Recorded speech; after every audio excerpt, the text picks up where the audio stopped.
नमस्कार दोस्तों। आज मैं आपके लिए जो शेयर लेकर आया हूँ एसपीपी ग्लोबल। करीब करीब 9 रुपये 10 रुपये आसपास इसकी प्राइस चल रही है। आज इस वीडियो में आपको कंपनी की पूरी कहानी शुरू से लेकर अब तक की और इसका डेटा बताऊंगा और इस कंपनी का शेयर क्यों गिरते जा रहा है, क्या इसके अंदर बुरा रहा क्या अच्छा रहा, सब कुछ आपको इसी वीडियो में मिलेगा। तो आप इस वीडियो को पूरा देखिए, तभी अगर इन्वेस्ट किया हुआ है या करना चाहते हो तो आपको क्लियर हो जाएगा कि करना है या नहीं करना, या होल्ड रखे या सेल करें। तो पहले थोड़ा सा डेटा बता देता हूँ मैं आपको। करीब करीब 113 करोड़ का इसका मार्केट कैप है। लेटेस्ट रेवेन्यू 1 करोड़ से भी कम रहा है इसका रेवेन्यू। पूरे अगर साल का रेवेन्यू देखे जाए तो वो करीब 900 करोड़ के आसपास बताते हैं, इतना रेवेन्यू रहा है। और उसके पहले रहा था 1100 करोड़ का रहा है। लेकिन अब वर्तमान में रेवेन्यू बहुत कम है। इसका जो हाई रहा है, पूरे अगर एक साल का हाई देखें तो वो 21 रुपये का रहा है और लो रहा है 7.5 रुपये का। अगर आप लाइफ टाइम का इसका हाई देखेंगे तो वो रहा था 170 रुपये का हाई रहा था और लो रहा था वही 7.5 रुपये का लो। इसके जो मालिकों ने अपने निवेशकों को डिविडेंड भी दिया है, शेयर स्प्लिट भी हुआ है, बोनस भी दिया हुआ है। इसी कारण इसकी जो शेयर की प्राइस अभी जो फेस वैल्यू 1 रुपये रह गई है।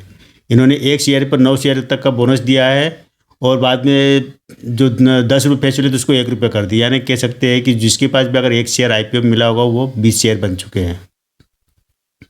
2007 में इसका आईपीओ आया था। 40 से 45 रुपये तक का इसका प्राइस रखी थी इसकी। और लेकिन ये इसकी जो सब्सक्राइब हुआ था बहुत कम, मात्र 1%, ये 1 गुना सब्सक्राइब हुआ था ये शेयर। आईपीओ की भी एक बड़ा मामला है, बड़ा किस्सा है इनके साथ में जुड़ा हुआ है, जो आईपीओ को मैं आप पूरी इस कहानी में बताऊंगा मैं। लिस्ट होने के बाद में शेयर करीब करीब 150-200 रुपये तक के आसपास निकलता है, लेकिन वहाँ से गिर जाता है वापस। क्योंकि कंपनी ने जिस उद्देश्य के लिए आईपीओ लेकर आए थे कि अपना बिजनेस बढ़ाना और कर्जा चुकाना वगैरह, तो उसके बाद में क्या कि कंपनी ने बिजनेस से ज़रूर बढ़ाया, लेकिन कर्ज चुकाने में नाकाम रहे, जिससे कर्जा बढ़ता है गया और आज भी ये कंपनी कर्जे में है।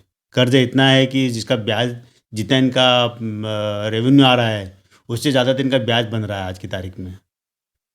हालांकि कंपनी ये ज़रूर कोशिश कर रही है कि कर्जे से मुक्ति, लेकिन कर्जा बहुत ज़्यादा है इनके। बिजनेस कई तरह के बिजनेस है, एक बिजनेस नहीं है। 100 साल पुराना ग्रुप है ये। 100 साल से 1889 में इसकी शुरुआत की थी, श्री वल्लभ पिट्टी ग्रुप। अब हम इसकी कहानी पर आ जाते हैं।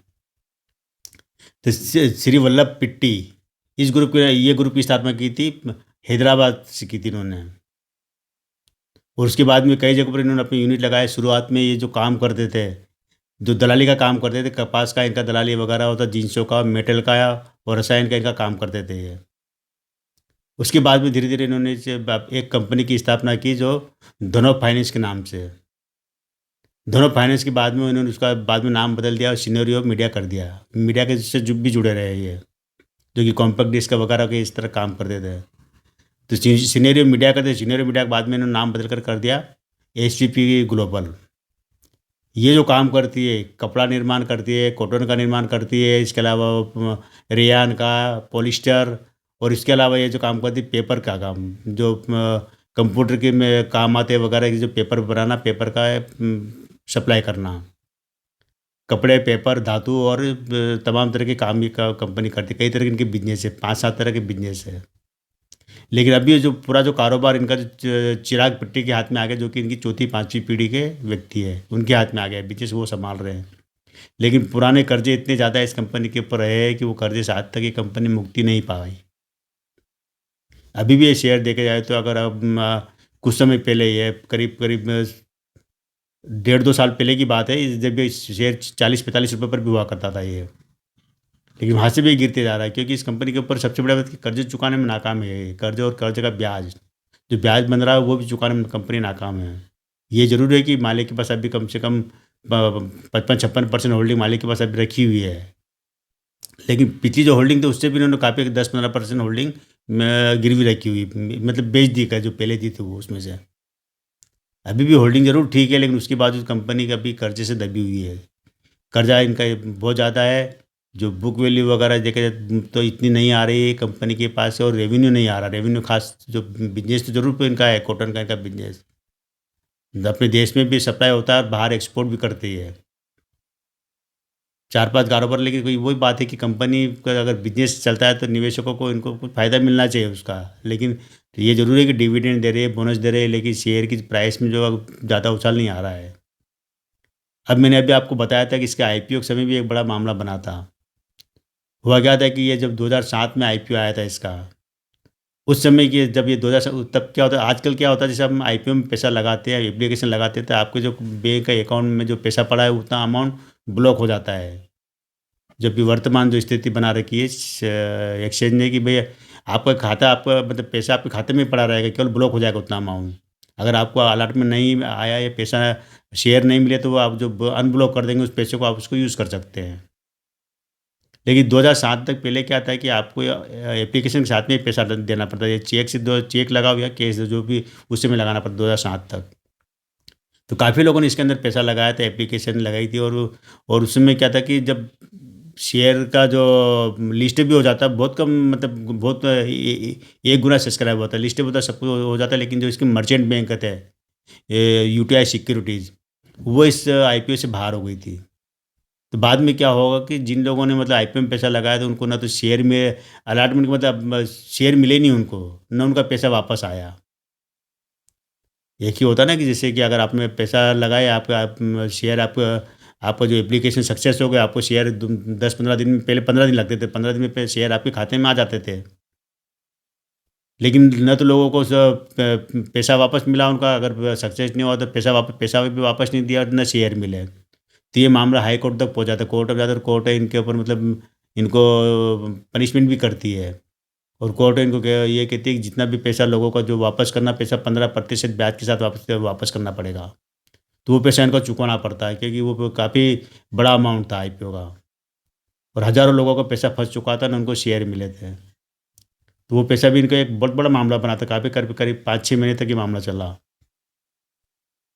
तो ये था इसका दोस्तों, ये कंपनी है, अगर ये आप अगर इसमें इन्वेस्ट कर किया हुआ है या करना चाहते हो, तो एसपीपी ग्लोबल इसका जो शेयर है, अभी आपको ज़रूर कम प्राइस में लग रहा होगा, 9-10 रुपये मिला शेयर प्राइस में, लेकिन जितना इसके ऊपर जो कर्जा है, करीब करीब बता दें, करीब 2,500 करोड़ का कर्जा है इस कंपनी के ऊपर। तो उस कर्जे से निजात पाएगी तभी कंपनी कुछ कमा पाएगी, और कुछ कमा पाएगी तो आपको फ़ायदा होगा और शेयर की प्राइस बढ़ेगी। लेकिन शेयर बहुत ऊपर से नीचे गिरा हुआ है, इसके बाद एक ही बार 170 के आसपास पहुंचा था, जब इसका आईपीओ के बाद में कुछ समय के लिए। उसके बाद ये कभी शेयर उस लेवल को पहुंचा नहीं, आज तक नहीं पहुंचा है। जबकि ये group, Shri Vallabh putty group, ये तब से है जब से, मतलब बड़े बड़े जो घराने, बिरला घराने हैं, या आप रिलायंस तो बहुत बाद में आया था, बिरला है, टाटा है वगैरह, ये सारे घराने उसी समय के निकले हुए हैं, और तब का ये ग्रुप है, ये श्री वल्लभ पिट्टी। लेकिन इतने सालों में दूसरी कंपनी पता नहीं कहाँ से कहाँ पहुँच गई, लेकिन ये अभी भी संघर्ष कर रही है। 100 साल हो चुके कंपनी को बने के, बिजनेस स्टार्ट किए गए, लेकिन आज भी इसकी जो चिराग पिट्टी जो इसको कारोबार को संभाल तो रहे, लेकिन अभी भी कि इनके जो कंपनी के ऊपर जो देनदारियाँ वगैरह है ना, इससे निजात पाना मुझे नहीं लगता कि ये आने वाले कुछ समय में निजात पा ले इस कर्जे वगैरह इनसे। तो ये दोस्तों, इन्वेस्ट करना ना करना ये आपकी मर्ज़ी रहेगी, मेरी तरफ से कोई न फ़ोर्स है न सलाह है। मैं ऐसी जो कंपनी जहाँ पर अच्छा फंडामेंटल अगर मजबूत होता है वहीं इन्वेस्ट करता हूँ, यहाँ पर इसका फंडामेंटल बहुत वीक है। तो जहाँ वीक फंडामेंटल में आपको हो सकता है कि कोई ऑपरेटर के, इसमें ऑपरेटर गेम भी होते हैं ऐसे शेयरों में, यहाँ पर भी होंगे ऑपरेटर गेम, तो आप ऑपरेटर गेम में ट्रैप नहीं हो जाओ, ये ज़रूर ध्यान रखना। और अगर आप जिस दिन भी आप प्रॉफिट में आ जाओ, अगर आपने 7 रुपये 7.5 में ले रखा है और आप प्रॉफिट में आ चुके हैं, तो आप निकल सकते हैं। अगर आपने 40-42 या 20-21 रुपये प्राइस में लिया हुआ है, तो अभी आपको वेट करना पड़ेगा। कब तक वेट करना पड़ेगा ये तो कुछ कह नहीं सकते, शेयर मार्केट है। तो आज केवल इतना है दोस्तों, कल फिर मिलता है मैं एक नए शेयर के साथ, नई कंपनी की जानकारी। और तब तक मेरे इस चैनल पर बने रहिए, शेयर कीजिए, सब्सक्राइब कीजिए मेरे चैनल को। और जो भी आपको क्यूरीज हो इस कंपनी को लेकर या किसी और कंपनी की आप जानकारी चाहते हैं, तो मुझे ज़रूर आप कमेंट बॉक्स में लिख दें। मैं कोशिश करूँगा कि आपको कंपनी की नेगेटिव, पॉजिटिव और सारी घटनाक्रम वगैरह की पूरी जानकारी की छोटे से वीडियो में देने की कोशिश करूँगा मैं आपको। क्योंकि कंपनी का बहुत बड़ा इतिहास खंगालना पड़ता है, तो उसमें काफ़ी चीज़ें निकलती हैं, वो सब कुछ देना संभव नहीं होता, लेकिन फिर मैं कोशिश करता हूँ कि आपको सही और अच्छी जानकारी दूँ। थैंक यू दोस्तों।